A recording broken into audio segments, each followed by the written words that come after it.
ఆంధ్రప్రదేశ్ రాష్ట్ర అభివృద్ధికి కేంద్ర ప్రభుత్వం ఎంతో సహకరిస్తుందని కేంద్ర వైద్య ఆరోగ్య శాఖ మంత్రి సత్యపాల్ సింగ్ భాగ్లే అన్నారు. వికసిత్ భారత్ సంకల్ప యాత్రను కర్నూలు సమీపంలోని గార్గేపురం గ్రామంలో నిర్వహించారు. ఈ సమావేశంలో కేంద్ర ప్రభుత్వం రాష్ట్రంలో అమలు చేస్తున్న సంక్షేమ పథకాలకు సంబంధించినటువంటి స్టాల్స్ ఏర్పాటు చేసి వాటిని ప్రజలకు వివరించారు. రాష్ట్రంలో అమలు చేస్తున్న సంక్షేమ పథకాలు కేంద్ర ప్రభుత్వ నిధులతో అమలు అవుతున్నాయని రాజ్యసభ మాజీ సభ్యులు టీజీ వెంకటేష్ అన్నారు. రాష్ట్ర ప్రభుత్వం కేంద్ర ప్రభుత్వం ఇచ్చిన నిధులను ఖర్చు పెట్టనందుకు నిధులు వెనక్కి పోతున్నాయని టీజీ వెంకటేష్ తెలిపారు. రాష్ట్ర ప్రభుత్వం సంపదను సృష్టించలేకపోతుందన్నారు. దేశ ప్రధాని మంత్రి నరేంద్ర మోదీకి ఇతర దేశాల్లో ఎంతో గౌరవం ఇస్తుంటే మన దేశంలో కొన్ని రాష్ట్రాల ముఖ్యమంత్రులు గౌరవించడం లేదన్నారు. రాష్ట్రంలో డబ్బులు ఖర్చు పెడితేనే కేంద్ర ప్రభుత్వ నిధులు, రాష్ట్రంలో సంపద పెంచే రాష్ట్ర నిధులు అవన్నీ ఖర్చు పెడితేనే డెవలప్మెంట్ జరుగుతుంది.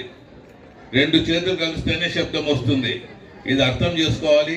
గ్రామ ప్రజలు, పట్టణ ప్రజలు అందరూ అర్థం చేసుకోవాలి. మీరు ఎన్నుకునే నాయకులను కూడా, ఇది ఎలక్షన్ చెప్పడంలే, వీళ్ళ కోటేమని నేను చెప్పడం లేదు.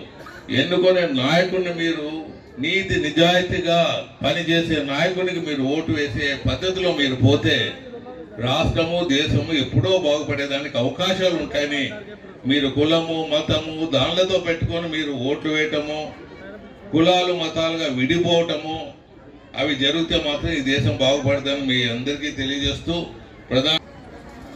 मैं मोदी जी का धन्यवाद देना चाहूंगा कि पिछले 9 साल में इस देश के करोड़ों गरीबों को गरीबी रेखा से ऊपर, लगभग 10 करोड़ लोगों को बीपीएल से ऊपर लाने का काम अपनी योजनाओं से किया है।